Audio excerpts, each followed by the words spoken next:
Today we're going to unpack nutrient timing from a performance lens, physical, cognitive, and even digestive. So you've probably heard things like you have a 30-minute anabolic window, or you have to eat 6 to 8 small meals a day to maintain your muscle or to gain more muscle, but these just make great claims. The truth is much more practical and simple. So I'm going to walk you through 10 key principles that explain when your timing actually matters and how to match what you eat using normal foods that you already buy to what your body and brain are trying to do at different points in the day. Think of this as a guide for hypertrophy, performance, and cognition, not another random one-size-fits-all meal plan. We're going to look at the GLUT4 window after training, protein distribution along with meal frequency, how carbs and fats interact, and how your circadian rhythm and daily schedule shape the best times for your biggest meals. By the end, you'll be able to design your own timing strategy for muscle, energy, and focus without being handcuffed to a Tupperware every 2 hours. So first we're going to go over daily intake versus timing hierarchy. Before we talk about when to eat, we have to anchor what and how much you eat. The consensus from organizations all around the world is that total daily protein, carb, fat, and energy intake are the primary levers for body composition and performance. If your calories are wildly off or your protein is too low, even perfect timing won't save you. On the flip side, if your daily protein and calories are dialed in, proper timing can give you the extra few percent that make the difference in advanced lifters, even better recovery, better training quality, and possibly even better long-term adaptation. So as you listen to the rest of this, keep a mental hierarchy. Energy balance and total macros first, food quality second, and timing third. Timing is the fine-tuning knob, not the whole system. The frame also helps you deconstruct hype around the unnecessarily strict anabolic window or never eat after 6 p.m. rules. So we're going to start with the classic post-workout window. When you train hard, lifting or endurance, your muscles become more insulin sensitive and increase the number of GLUT4 transporters on the cell surface. A simple analogy is that this is like opening a big garage door for glucose and amino acids to move from the blood into the muscle. Studies show that if you slam in carbohydrates soon after exercising, you can get faster glycogen resynthesis compared to waiting a couple of hours. In some protocols, delaying carbs by just 2 hours cut the rate of glycogen resynthesis by around half. That matters if you're training again the same day or in a glycogen depleting sport. Practically, if you're an average lifter training once a day with at least 24 hours before the next hard session, the pressure to chug a shake in the locker room is lower. You still benefit from eating a balanced meal in the first couple of hours post-training, but it's not a huge cliff. If you're doing two-a-days tournaments or long endurance sessions, then it does pay to hit 1 to 1.2 grams of carbohydrate per kilogram of body weight within the first hour after training, and keep feeding every couple of hours with easily digestible carb sources. So the garage door is real. GLUT4 and glycogen synthase are elevated, but the size of the opportunity depends on how often and how hard you train, not on an arbitrary 30-minute countdown timer.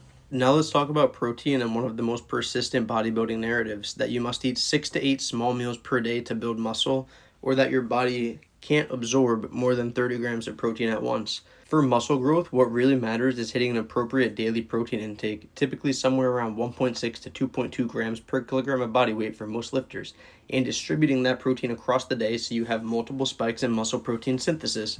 Research suggests intermediate-sized protein doses of about 0.25 to 0.4 grams per kilogram, roughly to 20 to 40 grams for most people, about every 3 hours do a great job at repeatedly switching on muscle protein synthesis. So here's where the small frequent meal story comes in. Bodybuilders accidentally landed on a useful pattern across multiple protein feedings across the day. But the data do not say you have to live on 6 to 8 meals. You can get very similar anabolic benefits from 3 to 5 solid meals or meals plus shakes as long as each one contains enough high quality protein to hit that threshold. What about digestion and practical upsides?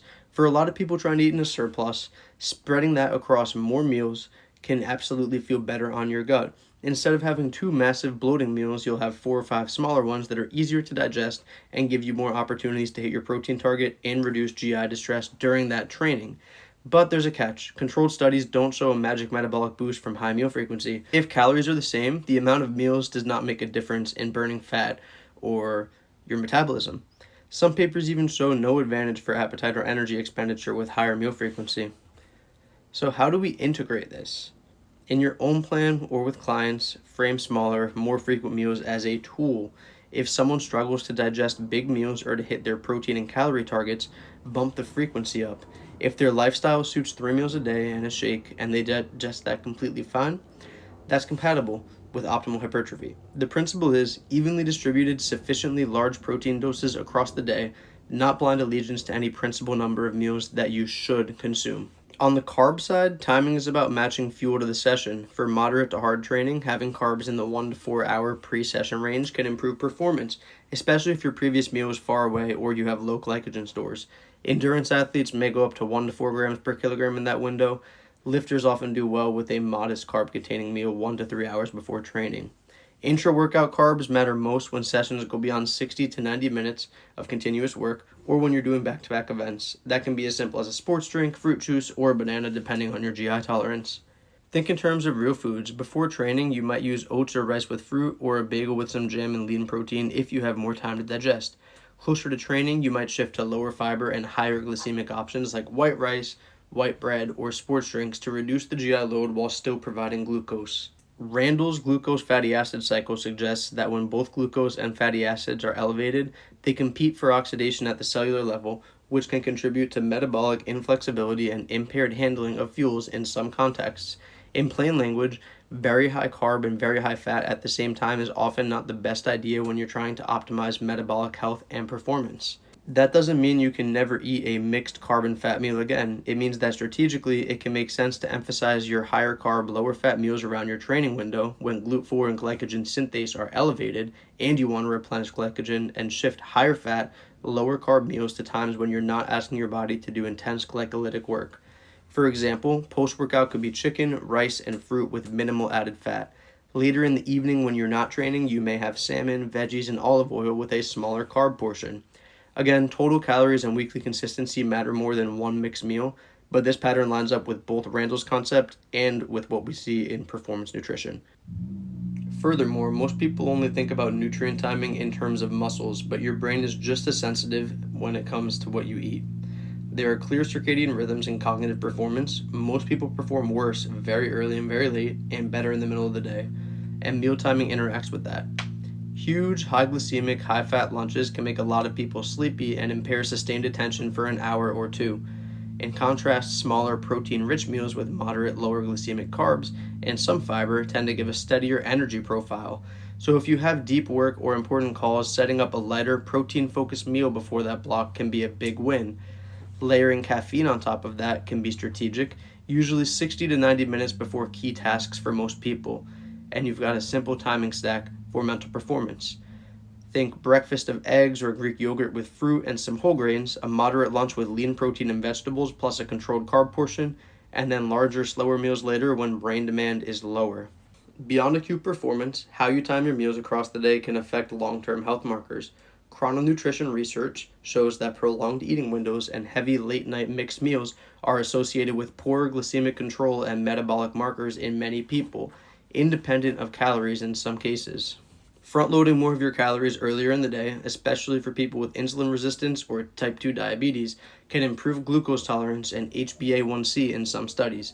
Eating protein and vegetables before starches in a meal also helps blunt the postprandial glucose spike.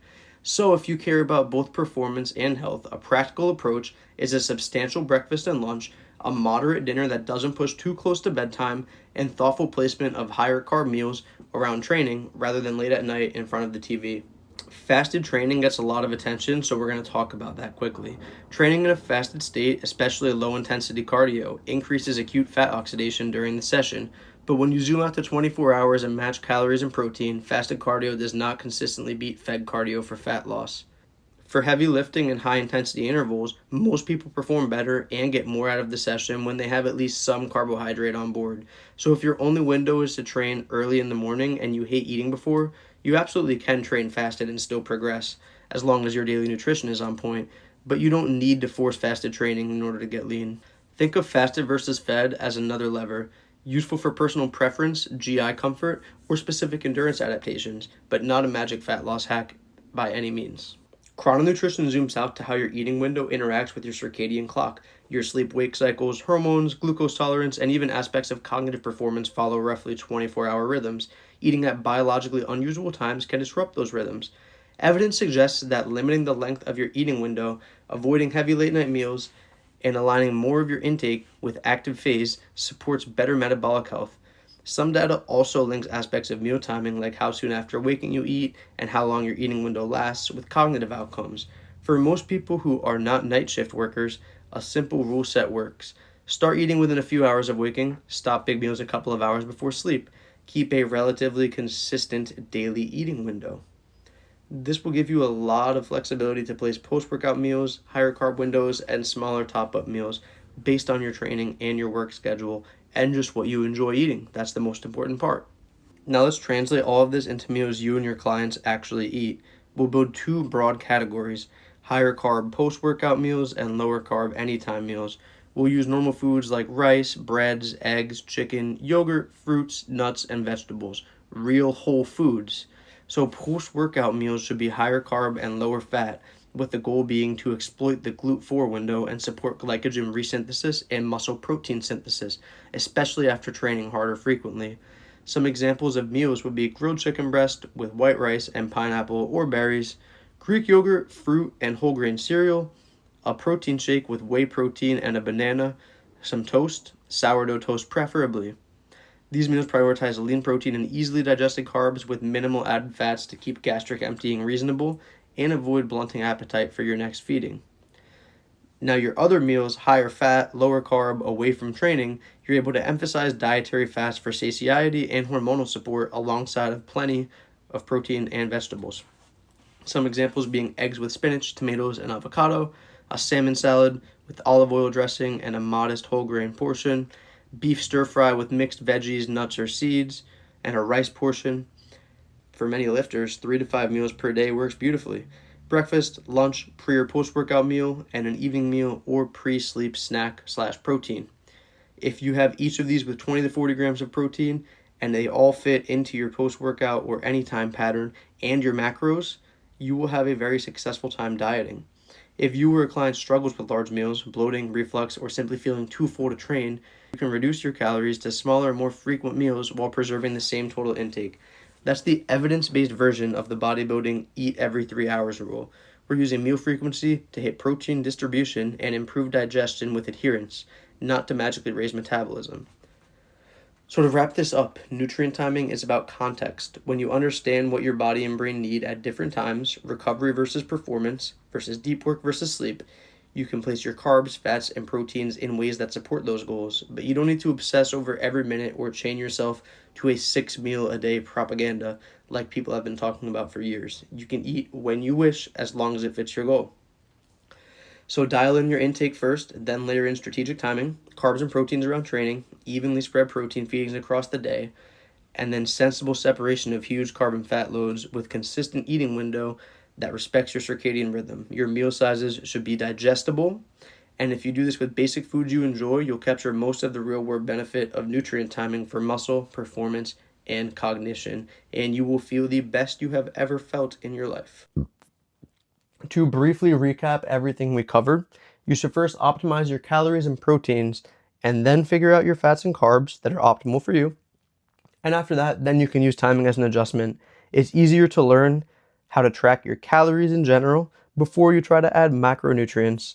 And then once you figure out how to track your calories and protein, you can add the rest and then you can start learning about timing. That's the best path to get into nutrition. So the first important thing is that your anabolic window, that story is garbage.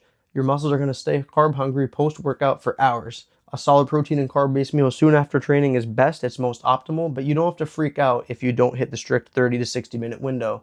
Your meal should be 3 to 5 hits of 20 to 40 grams of high quality protein. This is going to be optimal for muscle health and muscle growth. This is going to allow for muscle protein synthesis to occur at the maximal rate and the most amount of times during the day. Carbs are going to chase work, meaning that you should be consuming your easiest digestible carbs before your heaviest training sessions. You should have your fiber and slower carbs during lower performance demand times. You should adhere to the Randall cycle for optimal performance and metabolic health, which means you're avoiding high carb, high fat combinations around training. Aim for higher carb, lower fat.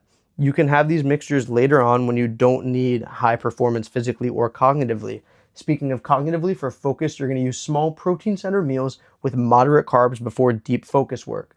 Save your heavy mixed meals for times of brain rest when you're not doing much. Your glycemic control is going to be optimized by front-loading more calories earlier in the day and keeping your later meals smaller to smooth out glucose and support long-term health. For fasted versus fed state training, we discussed that fasted training is a tool. It's not a hack. Fasted or fed state training should be determined based on your performance, comfort, schedule, goals, and lifestyle. What fits with you? What are you able to do most efficiently and enjoy doing? For your chrononutrition and circadian rhythm, keeping a consistent meal window and avoiding heavy late night meals allows your food rhythm to match your biological clock, and it'll help support optimal body health. Finally, simple templates repeated, meaning a few meals that you'll have post-workout, a few meals you'll have anytime, a few snacks that are healthy for you. If you have these and you rotate them and you do it smartly, you are going to support optimal health. If you consume them at a pace and frequency that doesn't disrupt your gut health, your digestion, your schedule, and your lifestyle, you are going to be so set for a weight loss journey, for a transformation, for an education journey. Whatever your goal is, your body will be optimally primed to do so.